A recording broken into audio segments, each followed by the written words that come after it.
এই নন্দ সর্বদা নিজের পদের দুর্ব্যবহার করেছে, নিজের পুত্রের সমস্ত অপরাধকে ক্ষমা করেছে। যদি আপনার মনে হয় যে আমি আমার পদের অপব্যবহার করছি, তাহলে আজ আমি অবশ্যই আমার পুত্রকে তার দুষ্কর্মের শাস্তি দেব।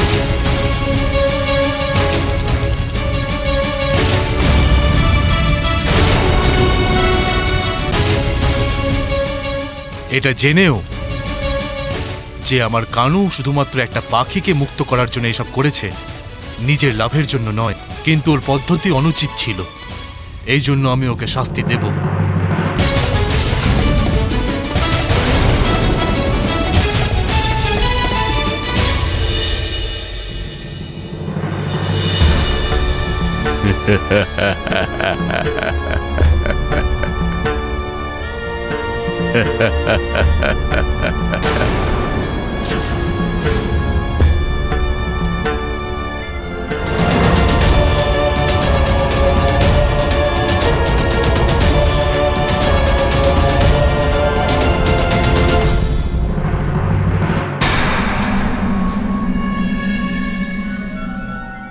শোনো, এই কুটিরটা কৃষ্ণের খুবই কাছের বন্ধু সুবলের। আর এবার ঠিক কি করতে হবে সেটা আমাদের ছদ্মবেশী কৃষ্ণ জানে। যাও যাও। মা তাড়াতাড়ি করো না, খুব খিদে পেয়েছে। দিচ্ছি বাবা, একটু দাঁড়া।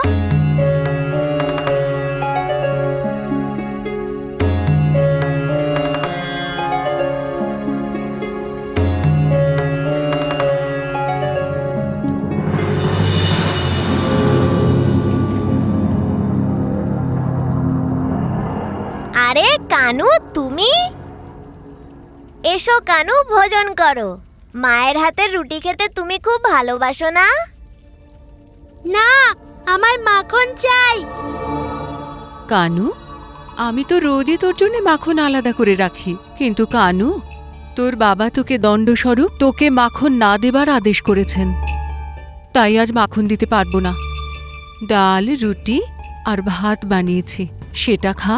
আমি বললাম না, আমার মাখনই চাই। মাখন দাও আমাকে, নয়তো তোমার প্রাণ নাশ করব।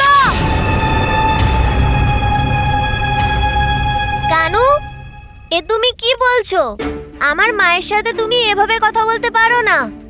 এ কি কানাই, এটুকু কথায় এত রাগ? রোজ তো আমি তোকে কত বকি, তাও তো তুই আমার সঙ্গে মিষ্টি মিষ্টি করে কথা বলিস, তাই তো তোকে শত বকলেও নিজের সন্তানের মতোই ভালোবাসি। এমন খারাপ ব্যবহার করে না বাবা। আমি তার চেয়েও খারাপ।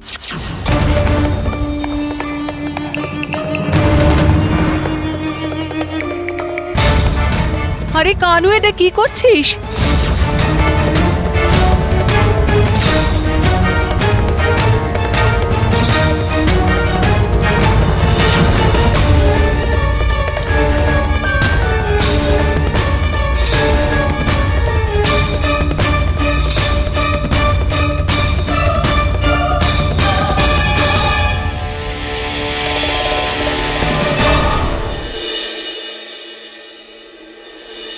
দাদা, তুমি?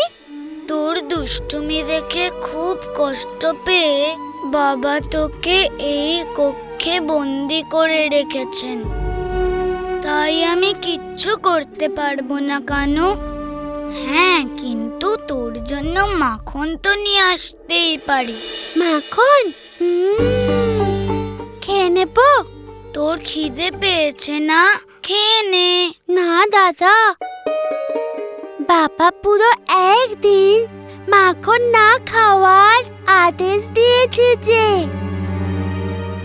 বাবার আদেশ পালনের জন্য আমি কি একটা দিন মাখন না খেয়ে থাকতে পারবো না?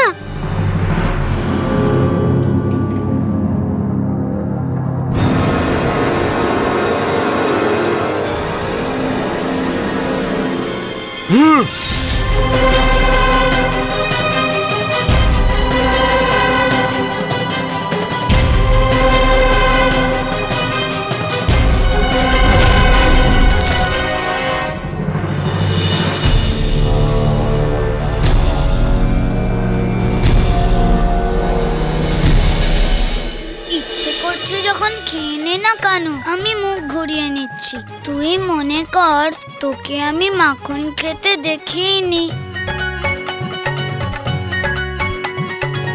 হ্যাঁ দাদা, তুমি খুব বুদ্ধিমান। চলো মুখ ঘোরাও। কানু, কানু, তোর পিতা তো তোকে দণ্ড দিয়েছেন না, তাও তুই মাখন খাচ্ছিস? মা, দাদার জন্যই মাখন খাচ্ছি। আমি বারণ করেছিলাম দাদাকে, কিন্তু দাদা বলল যে আমাকে এই মাখন খেতেই হবে। দাদার কথা আমি কি করে অমান্য করি মা? কানু। বলরাম পুত্র, এটা তুই খুব ভালো করেছিস। আমি তো নিজেই আসছিলাম কানুকে মাখন খাওয়ানোর জন্য, কিন্তু তোর পিতার আদেশ উল্লঙ্ঘন করার দুঃসাহস হয়নি রে আমার। তুই খেয়ে নে কানু, তুই মন ভরে খা। আমিও মুখ ঘুরিয়ে দাঁড়িয়ে পড়ছি, তুই এটা মেনে নে যে মাও তোকে খেতে দেখেনি। না মা, এটা কি কম পাওয়া যে তোমরা দুজন আমাকে এত ভালোবাসো? দাদা আমার জন্য মাখন এনেছে, আর তুমি আমাকে মাখন খেতে বলছো। আমার পেট তো তোমাদের দুজনের ভালোবাসাতেই ভরে গেছে। কানু,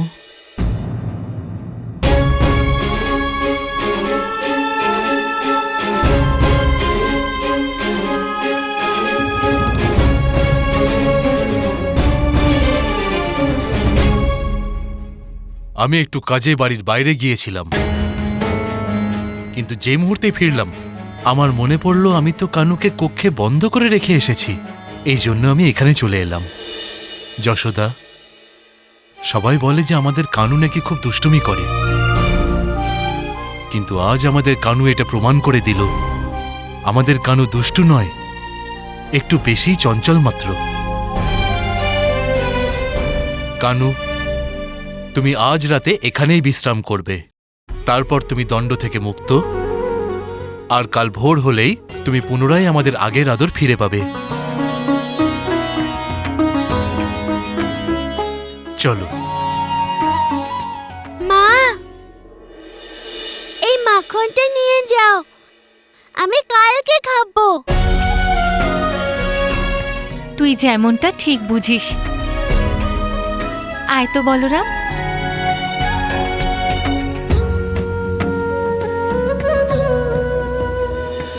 তোমার আদেশ পালন করা তো আমার কর্তব্য বাবা, কিন্তু এখন তোমার স্নেহের জন্য এটা উপযুক্ত সময় নয়।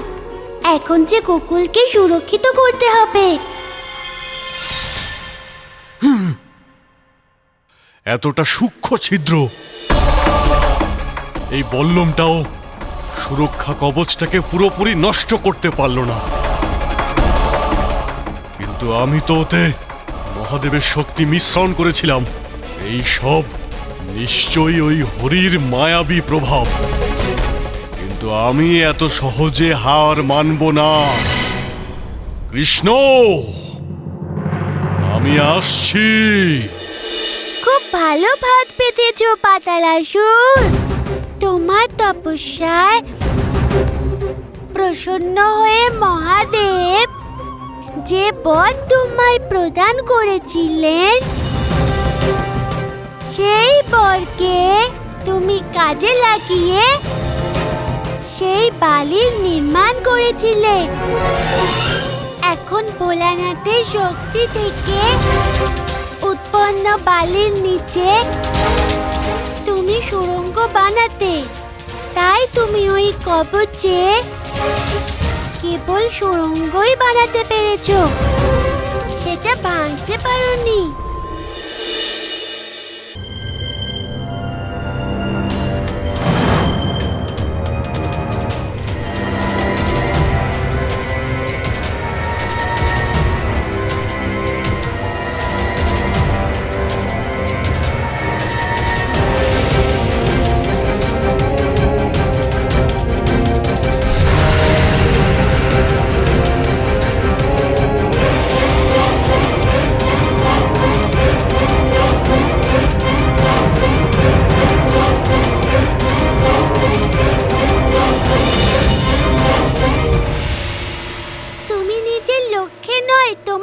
বিনাশের দিকে যাচ্ছ। তোমাকে স্বাগত। এই গোকুলে কৃষ্ণকে খোঁজার চেয়ে পুরো গোকুলকে গিলে ফেললেই ভালো হবে।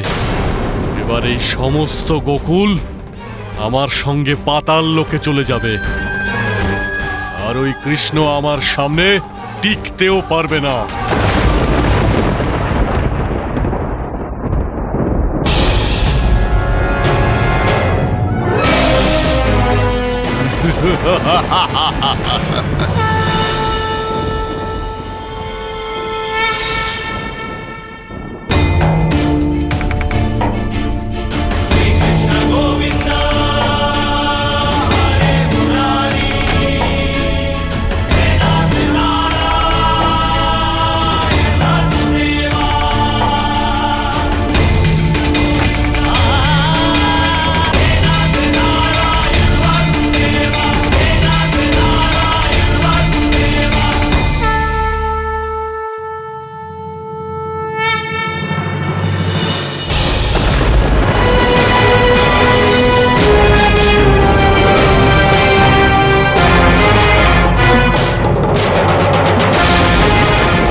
এই নাও, আমি নিজেই তোমার সামনে এসে গেছি পাতাল আসুন।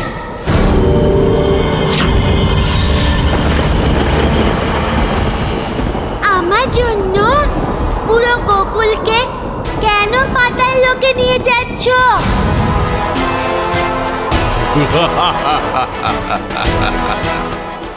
দেখ, ভালো হয়েছে তুই নিজেই আমার সামনে চলে এসেছিস। তুই কি ভয় পাচ্ছিস আমাকে দেখে? দেখ, আমি তোর সুরক্ষা কবচকে ভেঙে দিয়ে, কিন্তু এটা তুমি মনে রেখো, এবার বুঝতে পারছিস আমি কত শক্তিশালী। কিন্তু মনে রাখবি, এবার আর কোনো চালাকি নয়, তাহলে এবার গোকুলের বিনাশ নিশ্চিত। না না, আর আমি কোনো ছলনা করব না। এবার তোমার সাথে মুখোমুখি লড়াই করব। লড়াই করতে হলে চলো গোকুলের বাইরে, লড়াইয়ের ময়দানে। যদি আমি তোমার এখানে এই গোকুলে, সমগ্র গোকুলের সম্মুখে পরাস্ত করি, তাহলে তোমার কত খারাপ লাগবে।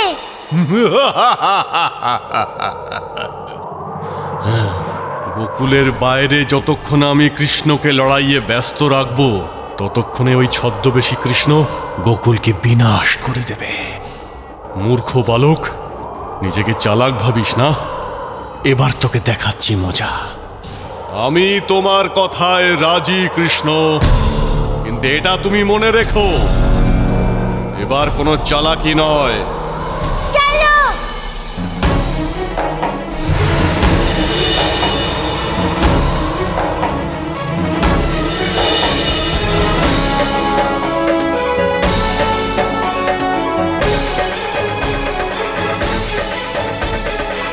আরে এই মায়াবী বালক, এতদিন তুই আমাকে অনেকবার বোকা বানিয়েছিস, কিন্তু আজকে তুই তোর সমস্ত চালাকির দণ্ড পাবি। এবার তুই গোকুলে জীবিত প্রবেশ করতে পারবি না। শুধু বলতেই থাকবে নাকি কিছু করে দেখাবে? মারবে না তুমি আমাকে? নাও, মারো।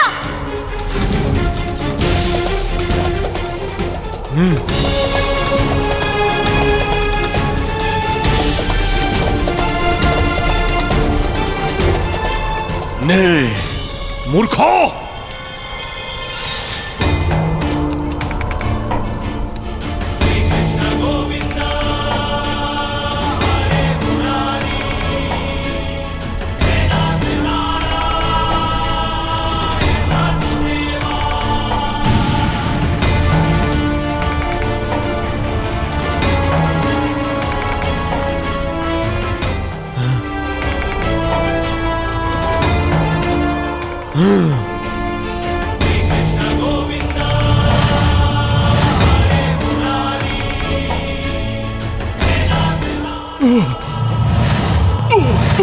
কি ত্রিশূল, তোমার কথা কেন বন্ধ হয়ে গেল?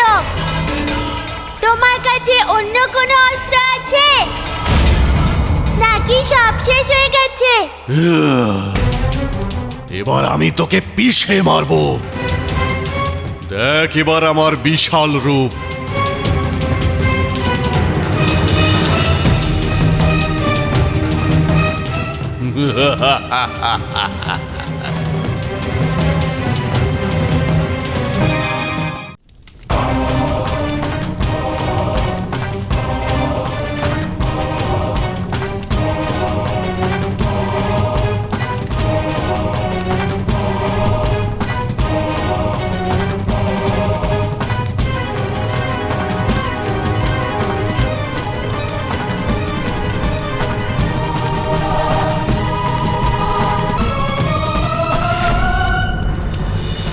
এ কেমন আগুন?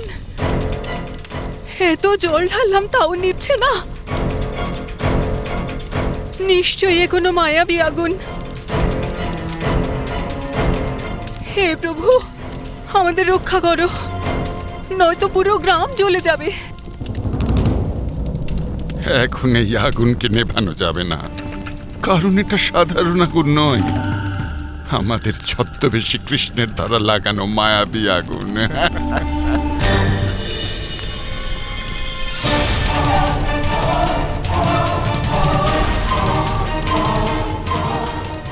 এই আগুন তো দেখছি ক্রমেই বাড়ছে।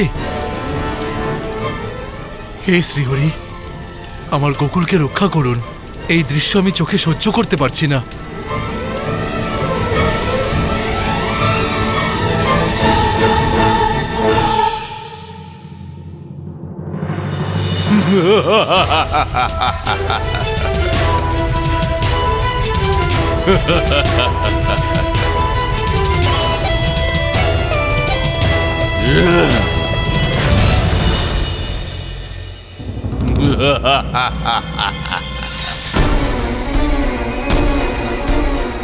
আরে ও কৃষ্ণ, নিজেকে তুই খুব শক্তিশালী ভাবতিস তাই না?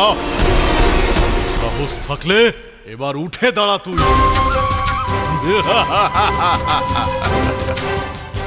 আজকে আমি তোকে আমার পায়ের তলায় পিষেই মারবো।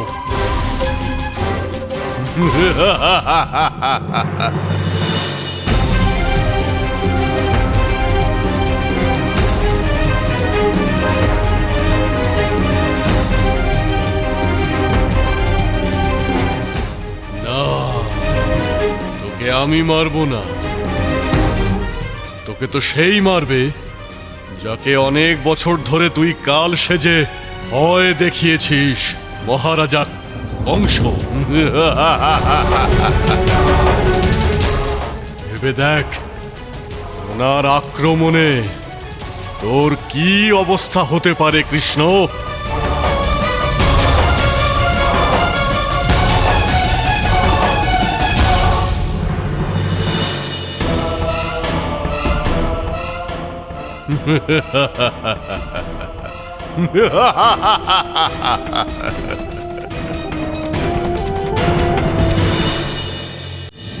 এই আগুন তো দেখছি ক্রমেই বাড়ছে।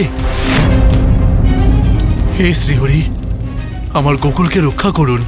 এই দৃশ্য আমি চোখে সহ্য করতে পারছি না।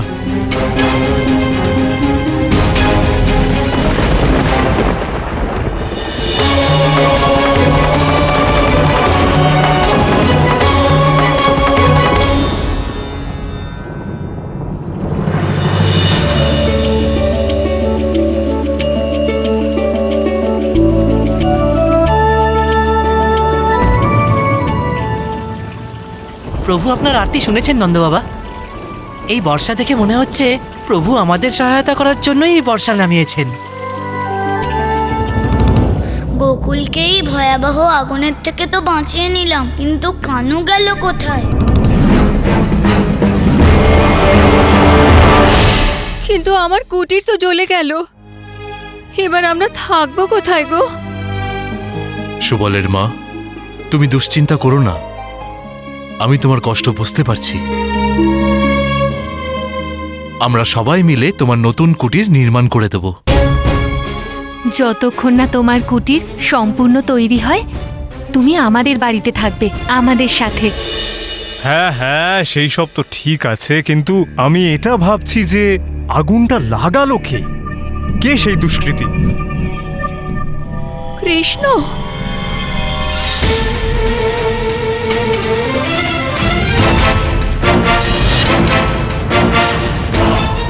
ও আমার ঘরে এসেছিল নন্দরাজ। না সুবলের মা, কানু এরকম করতেই পারে না। আমি জানিও একটু দুষ্টু, কিন্তু এমন কার্য। ক্ষমা করবেন, কিন্তু আপনারা সর্বদাই আমাকে খারাপ মনে করেন, কিন্তু আমি খারাপ নই। আমি কৃষ্ণকে তার দুষ্টুমির জন্য খারাপ মনে করি, আর কিছু নয়। আমি নিজের চোখে দেখেছি ওর হাতে আগুন ছিল আর ও এই ঘর থেকে বেরোচ্ছিল। না না, এটা সম্ভব নয়। আর আমি নিজে ওকে কক্ষে বন্ধ করেছিলাম। ও এখনো ওখানেই আছে। আপনারা চলুন, নিজের চোখেই দেখে নিন। চলুন।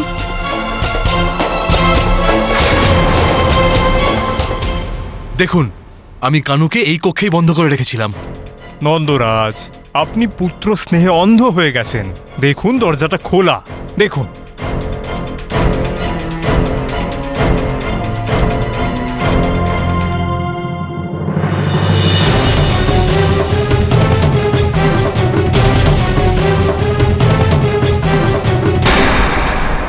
এটা কি করে হতে পারে?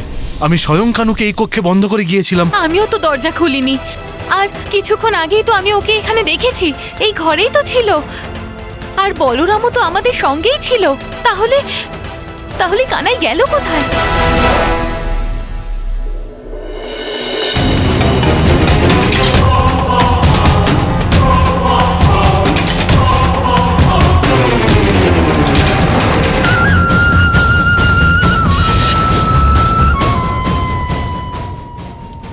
কৃষ্ণ,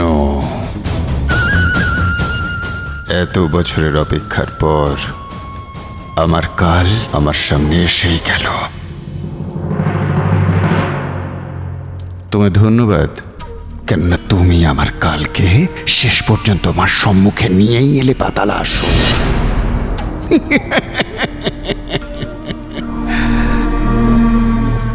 ও এখন যে অবস্থায় রয়েছে, আমি যদি এক্ষুনি ওকে মেরেও দিই, ও কোনো প্রতিবাদও করতে পারবে না। কিন্তু যাই হোক, তো আমার কাল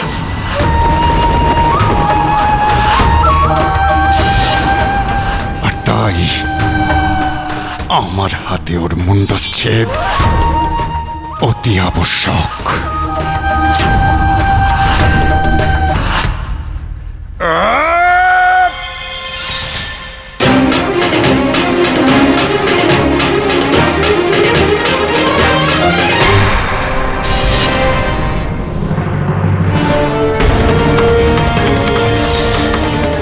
কি হলো মহারাজ, থেমে গেলেন যে? এ তুমি কাকে নিয়ে এসেছো আমার কাছে? এ কৃষ্ণ নয়, ছদ্মবেশী কৃষ্ণ।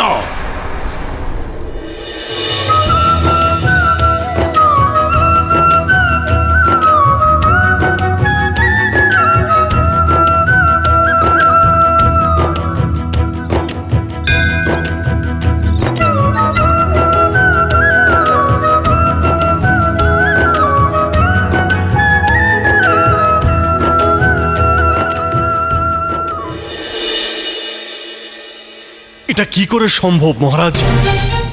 ওই আসল কৃষ্ণ মহারাজ।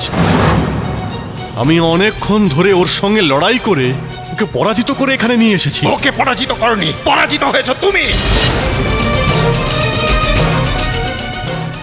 আমার তো একে সম্মোহিত মনে হচ্ছে।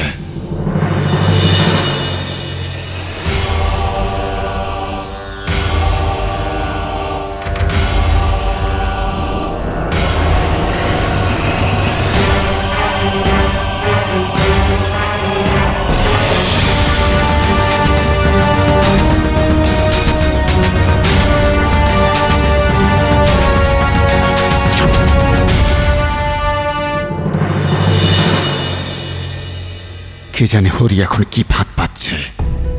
আমায় বিস্তারিত বলো। যে গোকুলে কি হয়েছে। যখন আমি গোকুল গিয়েছিলাম তখন কৃষ্ণ আমার সাথে ছলনা করেছিল।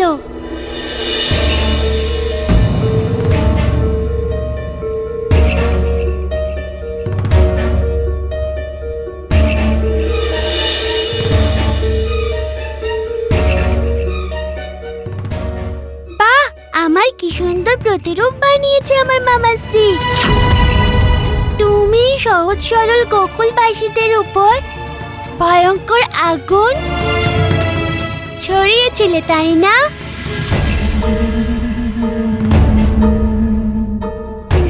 অগ্নি না, মায়াবী অগ্নি বলো। মায়াবী অগ্নিকে মায়াবী বল দিয়ে শান্ত করতে হবে।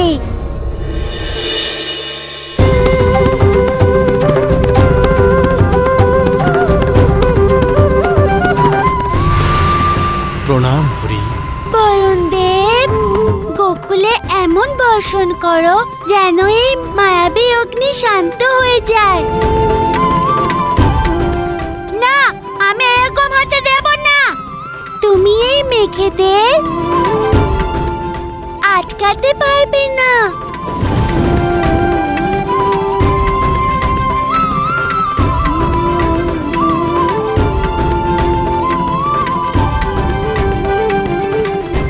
তোমাকে তো এখন অন্য কাজ করতে হবে।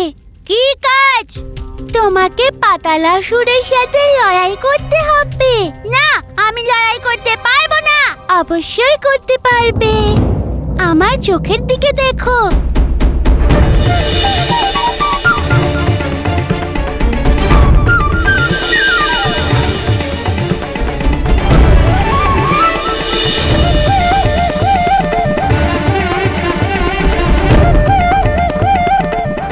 বলো, করবে পাতালাসুরের সাথে লড়াই? যেরকম আপনার ইচ্ছা। এইভাবে কৃষ্ণের সম্মোহনের কারণে আমি পাতালাসুরের সাথে লড়লাম। কৃষ্ণ, তুই আবার আমার সঙ্গে ছলনা করলি। মহারাজ, আমার কাছে মহাদেবের রুদ্রাক্ষ আছে। দেখো কৃষ্ণ, আমাদের শত্রুর হাত থেকে বাঁচার জন্যে তোমাকে এই রুদ্রাক্ষ তোমার কাছে রাখতে হবে।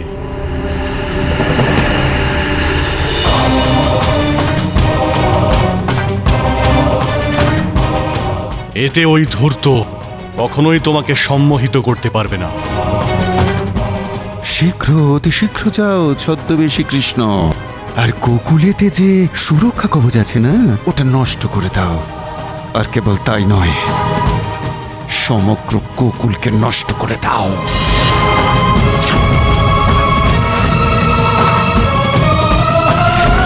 নন্দরাজ, এখন তো আপনার চোখের সামনে প্রমাণ রয়েছে যে আপনার সুপুত্র কৃষ্ণ ঘরে ছিল না। এর মানে তো এটাই দাঁড়ায় যে সুবলের বাড়িতে আগুন আপনার সুপুত্র কৃষ্ণই লাগিয়েছে। আমি এটা মানতে পারলাম না। আমার সন্তান এমন ঘৃণ্য কাজ করতেই পারে না। যশোদা, আমার কথা বিশ্বাস করো, আগুন কানাই লাগিয়েছে। আমি মিথ্যে কথা বলছি না। ঠিক আছে সুবলের মা, কানুকে আগে আসতে দাও।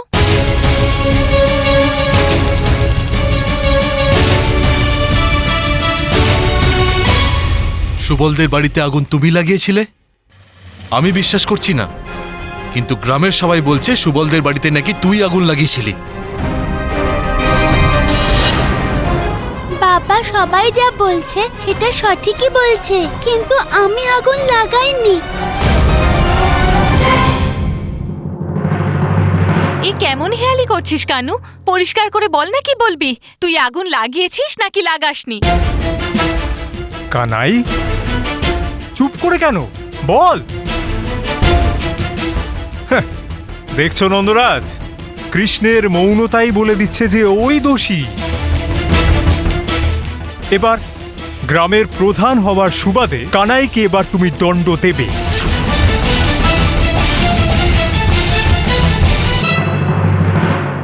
তবে গোকুলের প্রজারা ওর দণ্ড নির্ধারিত করে দিয়েছে। ওকে এক্ষুনি এই মুহূর্তে গোকুল ছেড়ে চলে যেতে হবে। যাতে কৃষ্ণ গ্রামের বাইরে বেরোনোর সাথে সাথেই পাতালাসুরকে মেরে ফেলতে পারে। ঠিক আছে, যদি আমার কানু এখানে না থাকে আমিও এখানে থাকবো না। যেখানে আমার পরিবার থাকবে আমাকেও সেখানেই থাকতে হবে, কারণ এদের সবার দায়িত্ব আমার ওপরে। কানুকে ছেড়ে আমাদেরও থাকতে ভালো লাগবে না। আমিও কানুর সাথে যাব। হ্যাঁ, আমিও কানুর সাথে যাব। হ্যাঁ, আমিও। আমাদের সন্তানরাই যখন এখানে থাকবে না, আমরাও তাহলে যাচ্ছি গোকুল ছেড়ে কানুর সাথে। আরে আরে কাকি, তোমরা সবাই বুঝতে কেন পারছো না? যদি সমস্ত গোকুলবাসী গ্রাম ছেড়ে দেয় তাহলে কি একা এখানে ধনপতি কাকা থাকবে? গ্রামের সবাই মিলে আমাকে যা দণ্ড দেবে আমি মেনে নেব। কিন্তু আমার মনে হয় যদি ঘর আমি জ্বালিয়ে থাকি তাহলে সেই ঘর পুনরায় নির্মাণ করা আমারই উচিত। কৃষ্ণ যাই করে থাকুক, ও কিন্তু এখন ঠিকই বলছে। হ্যাঁ ধন্যপতি মশাই, যদি কৃষ্ণ আগুনে পুড়ে যাওয়া সুবলের কুঠিরকে পুনরায় তৈরিতে সুবল আর তার মাকে সহায়তা করে, তাহলে ও ঠিক বুঝতে পারবে যে ভবিষ্যতে ওর এই রকম কাজ করা একদমই উচিত হবে না।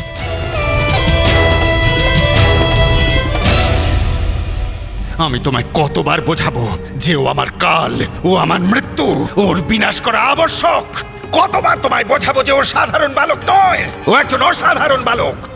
ওকে বিনাশ করতে হলে একটা গভীর ষড়যন্ত্র করো, অনেক গভীর ষড়যন্ত্র। কিন্তু তুমি এইবারেও অসফল হলে। আমার তো ইচ্ছে করছে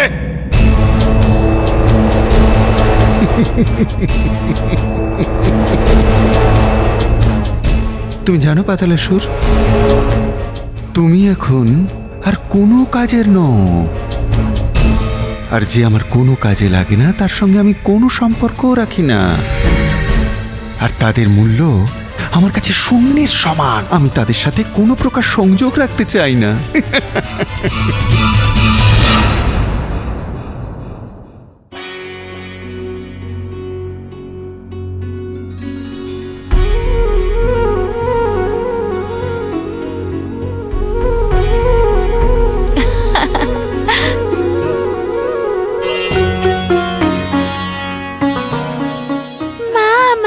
মাখন দাও, আজ সারাদিন আমি খুব পরিশ্রম করব। মাখন খেয়ে ঘর থেকে বেরোলে ভালো লাগবে। শোনো, একটুখানি না, অনেকখানি মাখন দেবে আমাকে। অনেক কাজ করতে হবে তো আমাকে। ঠিক আছে কানু, আমি তোর জন্য অনেক মাখন নিয়ে আসছি। মা, আমার জন্যও। ঠিক আছে বলরাম, তোর জন্য নিয়ে আসছি। ঠিক আছে। আরে কানু, তোকে তো দেখতে পুরো শ্রমিক মনে হচ্ছে। আজ তো তুই সারা দিন হাতুড়ি নিয়েই ঠুকঠাক করবি, আর আমি ঘরে বসে বসে আরাম করে মায়ের হাতে বানানো ক্ষীর খাবো। কি বুঝলি? আর হ্যাঁ, তোর ভাগের মাখনও আমি খেয়ে নেব। আমার ভাগের মাখন তো দূরের কথা, তুমি তোমার নিজের ভাগের মাখনও খেতে পারবে না, কারণ আমি তো সব মাখনই খেয়ে নেব। দাদা, তোমার হাতে মাটি লেগে আছে। এই মাটি আমার হাতে কি করে এলো? আমি তো এক্ষুনি স্নান করে এলাম। আমি এক্ষুনি হাত ধুয়ে আসছি।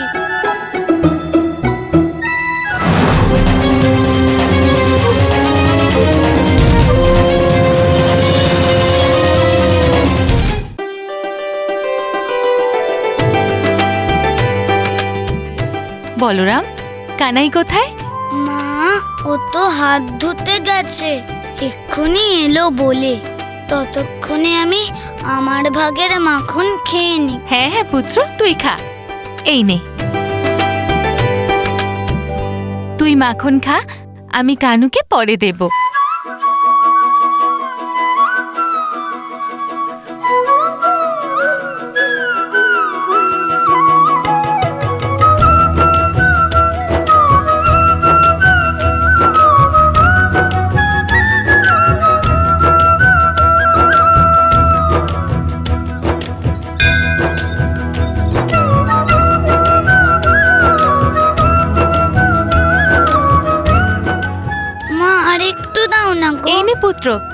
এখান থেকে খা, আমি কানুর জন্য আবার নিয়ে আসছি।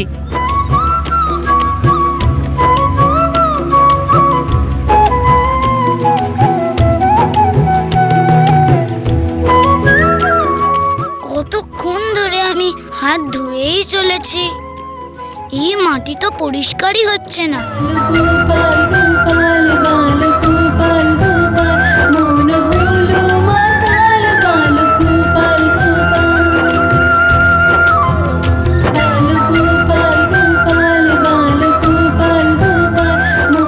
মা আরেকটু দাও না গো। মনে হচ্ছে আজ তোর খুব মাখন খেতে ইচ্ছে করছে। এই নে, আরো নে, আমি কানুর জন্য আবার নিয়ে আসছি।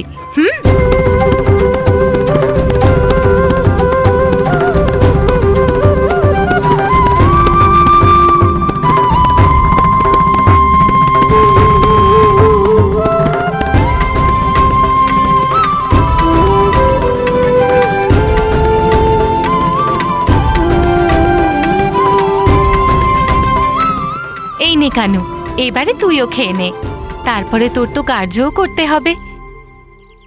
মা, আমাকেও মাখন দাও না, আমার খুব খিদে পেয়েছে। বলরাম, এই তুই কি বলছিস পুত্র? এখনই তো তুই এতগুলো মাখন খেলি।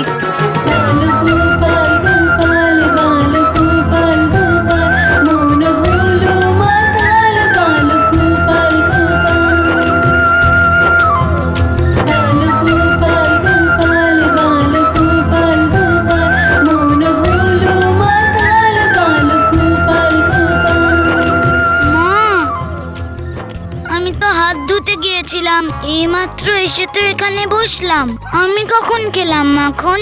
বলরাম মিথ্যে বলে না পুত্র, এত মাখন খাওয়া স্বাস্থ্যের পক্ষে ক্ষতিকারক। দেখ, অনেক হয়েছে, আমি তোকে আর মাখন খেতে দেব না।